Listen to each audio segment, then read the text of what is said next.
చేవెళ్ల ఫీర్జాగూడ దగ్గర జరిగినటువంటి బస్సు యాక్సిడెంట్లో గాయాలతో బయటపడిన యశ్వంత్ రెడ్డి ప్రస్తుతం హాస్పిటల్లో చికిత్స తీసుకున్నారు. ఒకసారి తను అడుగుదాం, ఎందుకంటే తను ప్రత్యక్ష సాక్షి. ఏం జరిగింది అనేది క్లియర్గా చూసినటువంటి వ్యక్తి. ఒకసారి తనతో మాట్లాడదాం. ఏం జరిగింది అమ్మ, అసలు నువ్వు ఎక్కడ ఎక్కినావు, ఏ టైంకి యాక్సిడెంట్ అయింది, డీటెయిల్డ్గా చెప్పు. నేను ఎక్కిందేమో కెరీర్ దగ్గర ఎక్కిన, యాక్సిడెంట్ అయిందేమో 6:42కి యాక్సిడెంట్ అయింది. ఎంబడి బాగా ఫోన్ చేసిన, బాగా ఫోన్ చేస్తే బాగా ఇట్లా యాక్సిడెంట్ అయింది దాబా అని చెప్పేసిన. లారీ అటు నుంచి వచ్చి ఆపోజిట్ వస్తుంది అనమాట, ఆపోజిట్ వస్తుంది లారీ, బస్సు టిప్పర్. బస్సు కొంచెం స్పీడ్ ఎక్కువ ఉంది, బస్సు కొంచెం స్పీడ్ ఉన్నసరికి గుద్దేసిండు. నేను ముంగటనే ఉన్నా, ముంగట ఉన్నసరికి ఏం అర్థం కాలేదు. రాళ్ళు మొత్తం నా పైన పడతా ఉన్నాయి. మొత్తం పడతా ఉంటే నేను ఇక బయటికి దిగి వెళ్ళిపోతూనే ఉన్నా. వెళ్ళిపోతుంటే నాకు ఇక్కడ నెత్తికి దెబ్బ తాకింది.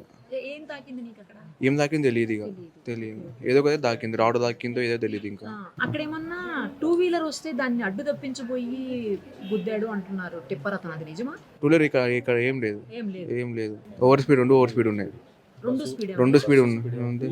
ఎంతమంది ఉన్నారమ్మా బస్సులో? 70 మెంబర్స్ దాకా ఉండొచ్చు. నిలబడి ఉన్నారా? అవును, నేనే నిల్చుని ఉన్నా. ఏ ప్లేస్ లో ఉన్నావు?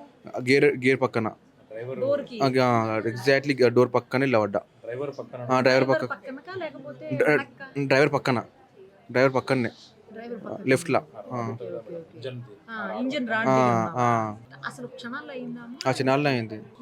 చిన్న పాపకు అమ్మాయి చనిపోయింది. అవును, నా వెనకాలనే కూర్చుంది ఆమె, చిన్న పాప. పింక్ డ్రెస్, పింక్ అది ఉంటుంది, పింక్ కలర్ది అదే ఉంది. BTech second year. కాలేజ్కి ఏం లే బస్సు డ్రైవర్ అంతా స్పాట్లోనే, రోడ్లోనే ఏం లేదు, రోడ్లోనే అయింది. ఏం తీసుకుపోలే,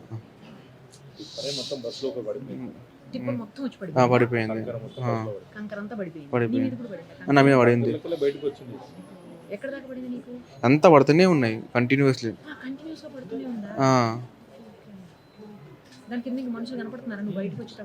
ఇంకా అంత జూలియన్, ఇంకా అంత ఉన్నది జూలియన్. ఇంకా మరిన్ని అప్డేట్స్ కోసం Nirupama Suman TV Insta page ని ఫాలో చేయండి. సుమన్ టీవీలో మీ పర్సనల్ అండ్ బిజినెస్ ప్రమోషన్స్ కోసం కింది నెంబర్కి కాంటాక్ట్ చేయండి.